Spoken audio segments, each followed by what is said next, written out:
Shalom teman-teman, perkenalkan nama saya Jumi. Saya kuliah di STTBI Petamburan, Jakarta, dan saya merupakan mahasiswa semester 3. Singkat saja perkenalan saya, langsung saja kita menuju ke materi yang akan kita bahas pada saat ini.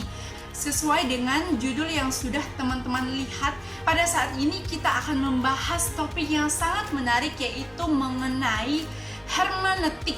Dalam pembahasan kita pada saat ini, saya akan membahas 3 judul besar. Yang pertama yaitu apa sih definisi dari hermeneutik itu sendiri. Kemudian yang kedua, apa tujuan dan apa fungsi dari hermeneutik. Dan yang terakhir yaitu kualifikasi penafsir dan kesalahan-kesalahan dalam proses penafsiran Alkitab. Baik, saya akan mulai dengan pendahuluan singkat. Pada umumnya istilah hermeneutik ini masih sangat asing di kalangan masyarakat. Tapi berbeda dengan mahasiswa teologi, pasti sudah sangat tahu apa itu hermeneutik. Sesungguhnya setiap orang Kristen maupun orang non-Kristen pernah atau sering melakukan kegiatan hermeneutik dalam kehidupan sehari-hari. Saya akan memberikan sebuah contoh dalam kehidupan sehari-hari. Misalnya saudara mengemudi, kemudian dalam perjalanan saudara melihat sebuah simbol, awas lubang 150 meter. Otomatis saudara akan mulai berpikir, apa maksud dari simbol tersebut? Mungkin saudara berpikir, apakah simbol ini masih berlaku? Atau mungkin, apakah arti dari simbol ini ada lubang 150 meter lagi ke depan? Atau mungkin, apakah maksud dari simbol ini ada lubang sepanjang 150 meter? Jadi sebenarnya saudara sudah melakukan hermeneutik untuk memastikan rambu tersebut. Itu merupakan pendahuluan singkat dari saya. Oke, sebelum kita lebih dalam lagi masuk ke dalam pembahasan kita, saya akan menginformasikan bahwa informasi dari materi yang saya sampaikan ini saya ambil dari buku referensi hermeneutik karya Muriati Setianto dan juga Christian Renaldi. Baik, kita langsung masuk saja ke dalam pembahasan kita yang pertama, yaitu definisi hermeneutik. Nah, ada sebuah mitos yang berkata bahwa kata hermeneutik itu sendiri berasal dari dewa Hermes, di mana dewa Hermes ini bertugas untuk menyampaikan pesan dari dewa-dewa kepada manusia. Karena pesan dari dewa-dewa tersebut tidak dipahami oleh manusia. Nah, teman-teman, otomatis dewa Hermes ini sebagai penengah untuk menyampaikan pesan dari dewa tersebut kepada manusia. Adapun 3 kegiatan yang dilakukan oleh dewa Hermes, yang pertama yaitu dia menerjemahkan, yang kedua dia menafsirkan, dan setelah menafsirkan dia kemudian menjelaskan pesan tersebut kepada manusia.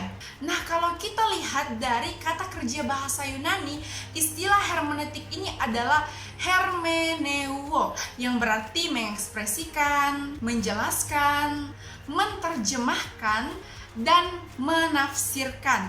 Sedangkan kalau kita lihat dari kata benda, yaitu hermeneia, yang berarti tafsiran dan menerjemahkan.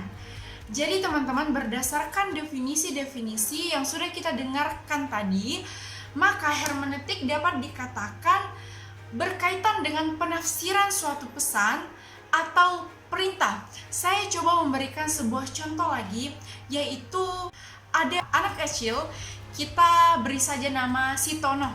Nah, si Tono ini pulang larut malam karena dia bermain bersama dengan teman-temannya. Kemudian ibunya ini berkata, wah bagus ya, besok-besok kamu pulang lebih larut lagi lah, kalau bisa kamu tidak usah pulang.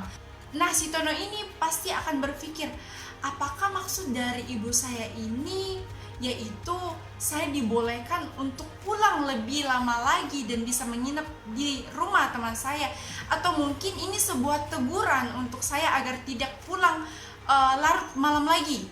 Kemudian contoh yang kedua, dalam sebuah kelas ada 2 orang sahabat, kita beri saja nama Astuti dan si Inem. Nah, Astuti ini berkata kepada Inem, wah Inem, tulisan kamu ini bagus sekali, sampai-sampai saya bisa baca loh. Otomatis si Inem ini akan mulai berpikir, apakah Astuti ini benar-benar memuji tulisan saya yang bagus, atau mungkin ini sebuah sindiran kalau tulisan saya ini kurang bagus. Nah, kedua kasus ini teman-teman memberikan pemahaman bagi kita untuk lebih mengerti lagi apa itu hermeneutik.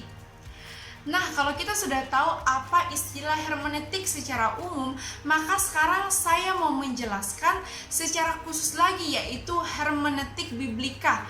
Ada beberapa pandangan para tokoh di sini mengenai apa itu hermeneutik biblika. Yang pertama yaitu dari Robert French. Robert ini berkata bahwa hermeneutik biblika adalah sebuah studi tentang bagaimana mempelajari, memahami, dan menafsirkan teks Alkitab. Kemudian yang kedua yaitu Roy Bezak, di mana Roy ini berkata bahwa hermeneutik biblika adalah sebagai ilmu dan seni untuk menemukan maksud yang ingin disampaikan penulis Alkitab. Kemudian yang ketiga yaitu dari Hasan Susanto. Hasan Susanto berkata bahwa hermeneutik biblika adalah sebagai karya Roh Kudus, yang karena Roh Kuduslah yang memberikan pewahyuan mengenai firman Allah. Nah, berdasarkan beberapa istilah hermeneutik biblika yang dikatakan oleh beberapa tokoh, maka dapat disimpulkan bahwa hermeneutik biblikal sebagai prinsip-prinsip dan metode-metode dalam menafsirkan dan menemukan makna dalam teks Alkitab. Baik, kita sudah tahu apa istilah hermeneutik itu baik secara umum maupun secara biblika. Nah, sekarang kita akan masuk ke dalam poin yang kedua, yaitu fungsi dan tujuan hermeneutik. Kita tahu bahwa penulis-penulis kitab menerima wahyu dari Roh Kudus untuk menulis firman Tuhan dalam bentuk teks-teks seperti yang kita baca sekarang.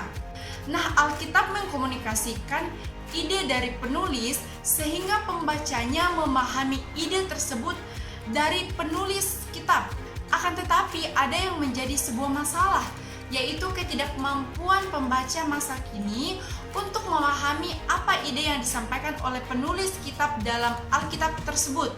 Nah, dari kasus tersebut, fungsi dan tujuan dari hermeneutik diperlukan untuk menjembatani gap tersebut sehingga para pembaca dapat memahami teks sesuai dengan maksud penulis kitab. Berikut ini ada beberapa gap-gap yang terdapat di dalam Alkitab. Teman-teman bisa baca gap-gap tersebut yang ada di sebelah kanan saya. Yang pertama yaitu mengenai waktu atau kronologi. Nah, karena Alkitab ditulis sangat jauh dari pembaca masa kini, maka pembaca masa kini tidak dapat mengetahui pemikiran dari penulis kitab-kitab tersebut. Kemudian yang kedua yaitu mengenai geografis. Lingkungan, lokasi, dan tempat yang ada di Alkitab tentu sangat jauh berbeda dengan situasi pembaca masa kini. Kemudian yang ketiga yaitu mengenai kebudayaannya. Adat, kebiasaan dalam Alkitab tidak dipahami oleh pembaca masa kini karena waktu yang sudah sangat berbeda. Kemudian berikutnya yaitu mengenai bahasa. Seperti yang kita tahu bahwa bahasa asli dari teks Alkitab yaitu bahasa Aram, Ibrani, dan juga Yunani. Nah, dari sini kita tahu bahwa hermeneutik sangat diperlukan untuk memperoleh pengajaran yang alkitabiah sesuai dengan makna asli dari teks Alkitab. Selain itu, hermeneutik juga berperan dalam menemukan makna teks tersebut bagi masa kini. Nah, jadi dapat kita simpulkan ada dua manfaat dari hermeneutik ini, yaitu yang pertama, menjembatani antara dunia modern dengan dunia masa kini. Artinya bahwa hermeneutik itu membawa makna tersebut ke dalam situasi masa kini. Kemudian yang kedua yaitu menjadi kacamata untuk memperjelas makna teks menurut sudut pandang penulis dan pembaca mula-mula. Nah, perlu kita ketahui juga saudara bahwa Alkitab memiliki satu makna, tidak memiliki banyak makna. Nah, oleh karena itu hermeneutik memberikan makna tunggal dalam teks Alkitab. Baik, sekarang kita masuk ke dalam poin yang terakhir, yaitu kita akan membahas mengenai kualifikasi-kualifikasi penafsir dan kesalahan-kesalahan dalam penafsiran Alkitab. Nah, pertama-tama kita akan membahas mengenai kualifikasi penafsir yang baik. Ada sebuah ungkapan yang menyatakan seperti ini. Alangkah baiknya jika sebuah senjata yang baik, yaitu hermeneutik yang baik, dipadankan dengan tentara yang baik. Tentara yang baik yang dimaksud yaitu seorang penafsir yang baik. Nah, langsung saja kita masuk ke dalam kualifikasi penafsir yang baik. Tentu saja, seorang penafsir yang baik harus memiliki iman yang sejati. Nah, seorang yang ahli dalam bidang tertentu tentu saja harus memiliki pengenalan yang baik terhadap bidang tersebut. Contohnya, ada seseorang yang ingin menjadi pilot, maka tentu saja orang tersebut harus memiliki pengenalan yang baik terhadap bidang tersebut. Nah, atau mungkin ada orang yang ingin menjadi seorang guru, maka tentu saja orang tersebut harus memiliki pengenalan yang baik mengenai bidang tersebut. Kita tahu bahwa Alkitab adalah wahyu dari Tuhan, maka seorang penafsir yang baik juga harus memiliki pengenalan yang baik pula tentang Tuhan. Karena bagaimana mungkin seseorang akan memahami dan mengenal sebuah teks Alkitab kalau ia sendiri menyangkal akan keberadaan Allah. Nah, teman-teman, memiliki iman yang sejati adalah dasar untuk mendapatkan penafsiran yang benar. Tapi mungkin ada yang bertanya seperti ini, ada juga kok orang yang tidak memiliki iman tetapi bisa menafsirkan sebuah teks Alkitab. Nah, tentu saja di sini ada beberapa perbedaan di mana mereka tidak bisa menggali dengan baik dari sebuah teks dalam kehidupan sehari-hari karena mereka sendiri tidak percaya kepada Allah. Nah, yang kedua yaitu mereka akan cenderung menghilangkan bagian-bagian dalam Alkitab yang tidak sesuai dengan presuposisi mereka sendiri. Nah, jika tadi seorang penafsir yang baik harus memiliki iman yang sejati, kemudian yang kedua yaitu seorang penafsir yang baik harus memiliki ketaatan.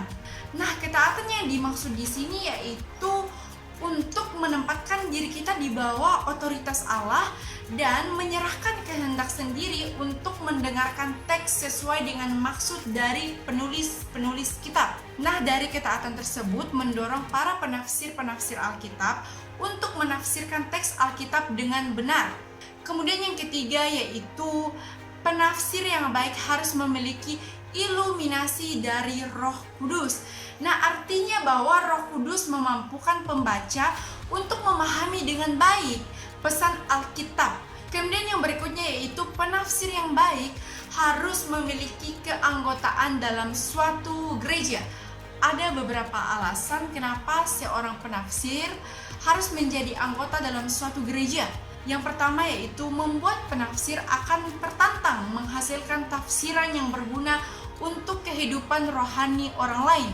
Kemudian yang kedua yaitu penafsir membutuhkan pengayaan, uji coba, dan pertolongan dari sesama orang beriman untuk menguji hasil tafsiran tersebut.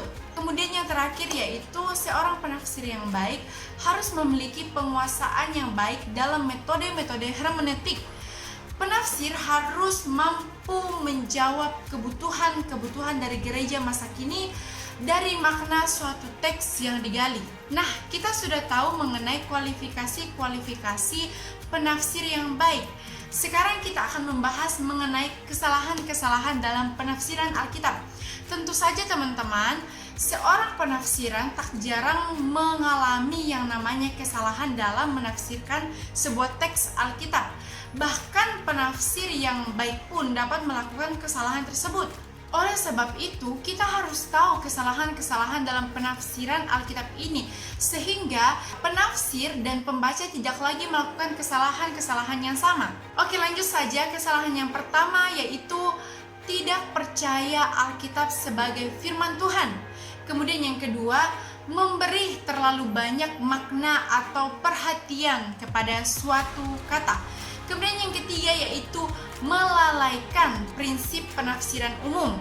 Yang keempat, hanya berfokus kepada bagian tertentu dalam Alkitab. Yang kelima yaitu kurang memperhatikan ragam sastra. Keenam, memakai Alkitab untuk tujuan tertentu. Kemudian yang terakhir yaitu penafsiran harfiah yang kaku ataupun penafsiran yang alegoris. Baik, demikianlah materi yang bisa saya sampaikan pada saat ini. Kita sudah mengetahui mengenai apa itu definisi hermeneutik secara umum maupun secara biblika, kemudian tujuan dan fungsi dari hermeneutik, dan kita juga sudah tahu mengenai kualifikasi penafsir yang baik dan juga kesalahan-kesalahan dalam proses penafsiran Alkitab. Baik, demikianlah materi yang bisa saya sampaikan pada saat ini. Semoga bermanfaat.